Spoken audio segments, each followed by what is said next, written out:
qaragan holatda, qiblagan holatda tahoratni niyat qilinadi. Namoz uchun niyat tahorat qilyapman degan ma'noda.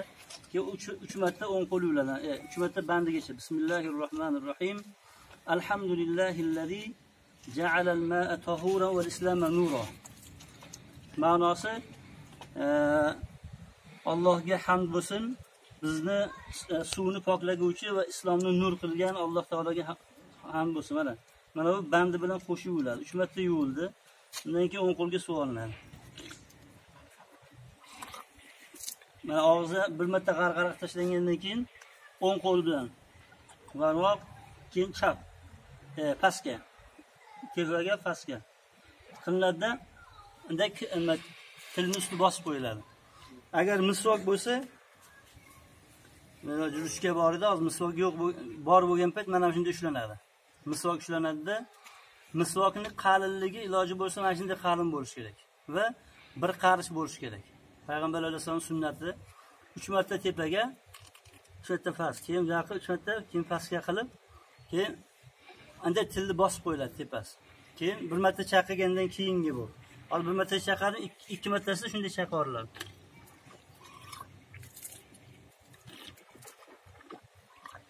Bo'ldi. Shunda misvokni qoidasi bir marta chaqirgandan keyin chiqariladi, 2 marta chayvoriladi. Keyin burunga suv olinadi. Chap qo'l bilan qoqiladi. Iloji bo'lsa, shu achiguncha qilinsa, tortilsa, shunda gaymarit degan kasallik ham yo'qolib ketar ekan. U achiguncha tortilsa.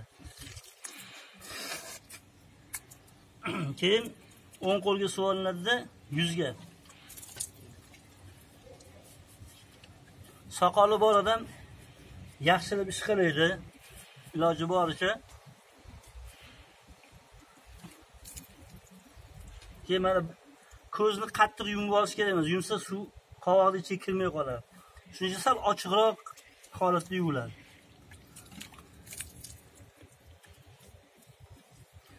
Keyin soqoli borlar bundoq qo'lni ho'llaydi-da, bundoq qilib, bundoq qilib qo'yadi. Yoki bundoq xilol deydi, xilol tortadi. Endi yuzni yuvib bo'ldi mana quloqdan bu quloqqacha, soch chiqqan joydan bu oyog'ning ostigacha yaxshilab birorta joy qolish kerak emas. Hamma joyga yuviladi. Keyin o'ng qo'lni mana suvni namini surtib olasiz.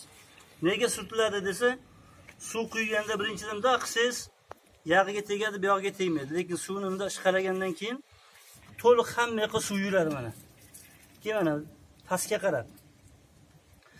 Xo'p, yuzni qo'lni yuvganda boyagi duo. Alhamdulillahillazi ja'alal ma'a tahura wal islama nura. Undan keyin og'iz chayayotganda Allohumma tahhir nakhati wasqini min havdi nabiyik. Ya'ni Parvardigoro og'zimni poklagin, pok tutgin va havzi Kavsar, payg'ambaringning havzi Kavsardan meni sug'orgin deb duo qilinadi. Burunga suv tortayotganda Allohumma arihni roihatal janna va la turihni roihatan nar. Ya'ni Parvardigor jannat hidini hidlatguni, jahannam hidini hidlatmagin degan. O'ng qo'lni yuvayotganda mana hozir bir marta yuvdikmi? Allohumma a'tini kitabi bi yamini va hasibni hisaban yasira. Parvardigoro hisob kitobni o'ng tomonimdan bergin va yengil hisob kitob bilan qilgin. Va 3 marta yuvildi. Mana hammasi iloji boricha mana shu bir tomondan oqqani yaxshi. Bundoq ishqalab bundoq emasda bir tomonga. Ba'zilariga suv oqib turgan bo'lsa, bundoq suvni ichiga tiqib yuvib, yana suvdan uzib olsa ham bo'ladi kranda. Lekin kran quyilib turgan bo'lsa-yu, suvni mana bunaqa ishqalab ichida yuvorsangiz, bir marta hisoblanadi. U suvdan qo'lni uzib olish kerak. Endi chap qo'lni yuvayotganda ham chap qo'lni namini surtib olasiz. Allohumma la tu'tini kitabi bi shimali va la min wara'i zahri va la tuhasibni hisaban shadida. Ya'ni Allohim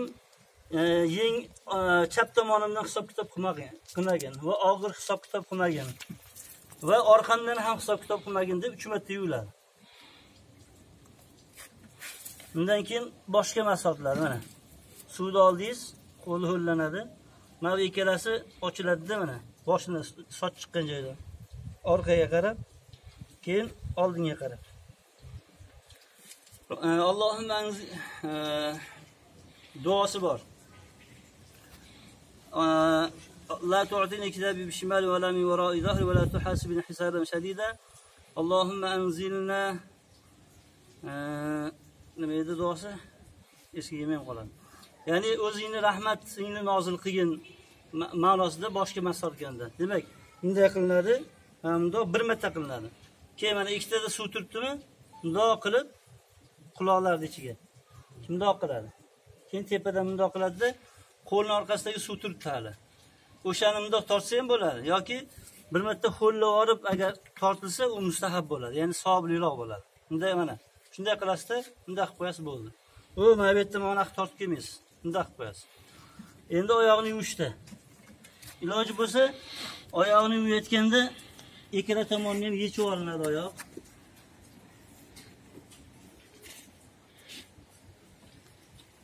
Keyin bitta oyog'ini yuvildimi, ikkinchi oyog'ini ham yuvib, undan keyin artiladi. Bir oyog'ini yuvib bo'lgandan keyin darrov artilmaydi-da. Mana chap tomonni, o'ng tomonni mana barmoq jimjiloq bilan o'ng tomondan boshlab yuviladi.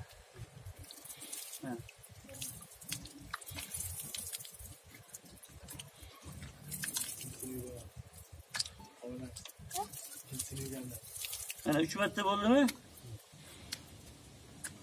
Ko'p joyda mana shu orqadagi qolib ketadi. Allohumma sabbit qadamayya ala sirat yawma tazillu fihi al-aqdam. Keyin bu tomon, mana bu tomonda ham qo'lni iloji boricha jimjilog'idan boshlanadi. Biz o'yindan chapga qarab yuviladi.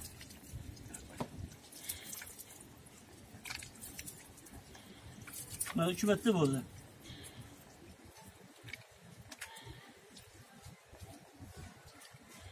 Ko'ngil taskin topish kerak, hamma yoqga suv tegdi degan ma'noda.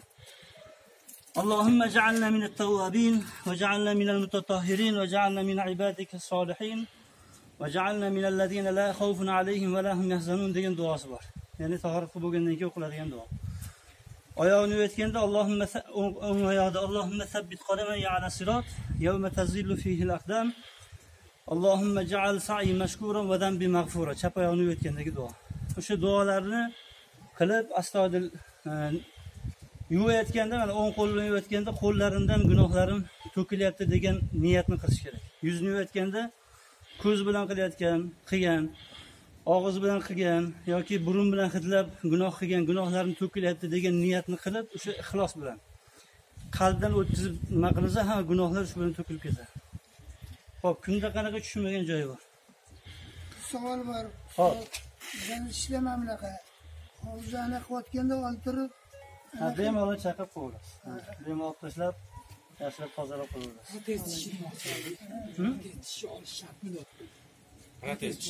Protez tishni olish g'usl paytida shart. Tahoratda shart emas. Tahoratda shart emas. Alloh oqibatimizni xayrli qilsin. Imonimiz salomat, hammalarimizga Parvardigor tahoratni mukammal qilsin.